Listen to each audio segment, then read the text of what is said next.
गहने चाहिए। मेरी माँ के गहने? उसका क्या करोगे? उसे बेचकर खा नहीं जाऊंगा, तुम्हें रखने के लिए अलग घर लूंगा। वाह, कितना बहादुर पति है मेरा। मेरी माँ के गहने बेचकर मेरे लिए घर खरीदेगा। तो और क्या करूं? घर खरीदने के लिए कहीं डाका डालूं? क्या दुनिया के सारे मर्द घर बसाने के लिए डाका डालते हैं? भगवान ने मर्दों को हाथ दिए है घर का बोझ उठाने के लिए, अपने पत्नी को मारने के लिए नहीं।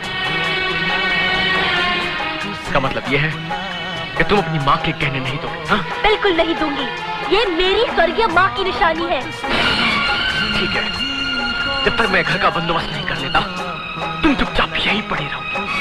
और हाँ, घर का बंदोबस्त करने के बाद अगर मैं तुम्हें लेने नहीं आ सका तो मैं तुम्हारे मामा को भेज दूंगा। मेरे मामा जी इस घर में कभी कदम नहीं रखेंगे। क्यों कदम नहीं रखेंगे? किस मुंह से तुम्हारे घर जाऊंगा रवि बेटे? आपको भी खबर मिल गई होगी कि आपकी भांजी राधा ने उस घर में कदम रखते ही उस घर का चैन, सुख, शांति सब कुछ बर्बाद करके रख दिया। ये तुम क्या कह रहे हो बेटे? मैं बिल्कुल ठीक कह रहा हूं मामा जी।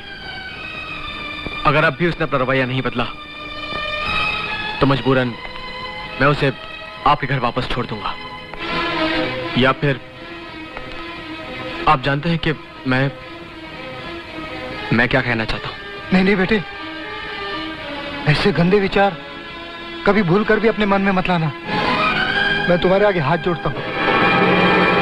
रवि बेटे, ये अंगूठी मैंने राधा के लिए बनवाई है। बहुत अच्छी अंगूठी है। ये तो वही अंगूठी है ना जो आपने राधा के लिए बनवाई थी? हाँ बेटे, ये वही अंगूठी है। फिर मामा जी आपने ये अंगूठी राधा को क्यों नहीं दी? मैं नहीं बता सकता बेटे। मामा जी आपको राधा की कसम है, बताइए। नहीं नहीं बेटे, मुझे राधा की कसम मत दो। मैंने आपको राधा की कसम दी है मामा जी, बताइए क्या बात है? तुमने मुझे मेरी बच्ची की कसम दे दी, इसलिए मजबूरन बता रहा हूं तुम्हें। वरना ये बात मरते दम तक इस सीने में दफन रहती। इस बात का जिक्र मैं कभी किसी से न करता। मैं उस दिन ये अंगूठी लेकर तुम्हारे घर गया था। जरा देखो तो अंगूठी, इतनी हल्की अंगूठी। तुमने हमें अपनी तरह भिखारी समझ रखा है क्या? ले जाओ अपनी अंगूठी और खबरदार जो ऐसी चीजें दोबारा हमारे घर ले आए। खड़े खड़े मेरा मुंह क्या देख रहे हो? निकल जाओ यहाँ से।